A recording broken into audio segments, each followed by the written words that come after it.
You're a woman in your early 20s navigating modern dating where emotional consistency feels rare and confusing. You meet a man who is emotionally unavailable, distant, inconsistent, hard to read. He pulls away and then he comes back. And every time he returns, something in you softens. Not because the situation has changed, but because your nervous system recognizes a familiar emotional pattern. Let's be clear from the start. This is not a love story. This is an attachment pattern. At first, he doesn't feel completely unavailable. He is present enough to create interest, but distant enough to create uncertainty. He gives you just enough attention to keep you emotionally invested, but not enough stability to make you feel secure. So the cycle begins. He gets close. Then he pulls away. You start overthinking. You try to understand what changed. And then he returns. And when he returns, you feel relief. But that relief is not love. Your system is not responding to him. It is responding to the absence being temporarily removed. So why does he always come back? This is where most women misunderstand the psychology. An emotionally unavailable man does not return because he missed you in a deep emotional way. He returns because the connection still serves a function in his emotional life without demanding real emotional responsibility. He comes back when he feels emotionally empty or disconnected. He wants validation without vulnerability. He wants closeness without commitment. He needs emotional regulation without depth.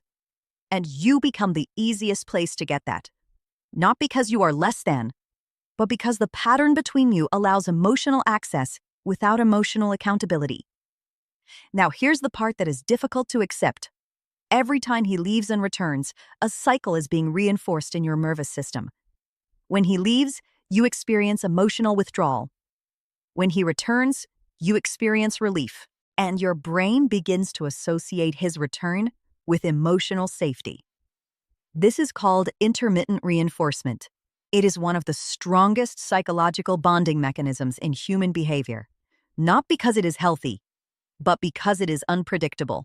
And the human brain becomes addicted to unpredictability when it is tied to emotional reward. So the cycle becomes, he disappears, emotional pain. He returns, emotional relief. You reconnect, temporary stability. He withdraws again, emotional confusion. And slowly, your emotional system starts waiting for relief instead of questioning the pattern. Now let's remove the illusion completely. He is not returning because you are the one he cannot forget. He is returning because the dynamic does not require him to change. Emotionally unavailable men are not confused about consistency. They are consistent about avoidance. So they move in cycles: distance, return, comfort, withdrawal. Not because of deep emotional conflict, but because they are managing emotional discomfort without building emotional capacity. And when you stay inside this cycle, it starts to feel personal. But it is not personal. It is structural. So what does this mean for you? It means you have to stop interpreting his return as emotional meaning. His return is not proof of connection. It is proof of pattern. And once you see that clearly, something important happens. You stop romanticizing inconsistency. You stop confusing access with intimacy. You stop rewarding emotional absence with emotional availability. And most importantly, you stop reopening a cycle that was never designed to give you stability. Because clarity changes behavior, and behavior changes outcomes. If he is emotionally unavailable, his return will always feel powerful.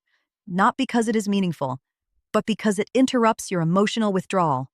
And that interruption can feel like hope.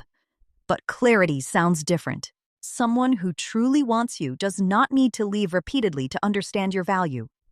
And someone who is consistently unavailable is not confused about you. He is consistent about his pattern. So the real question was never, why does he come back? The real question is, why does a part of you still make space when he does? And that is where your transformation begins.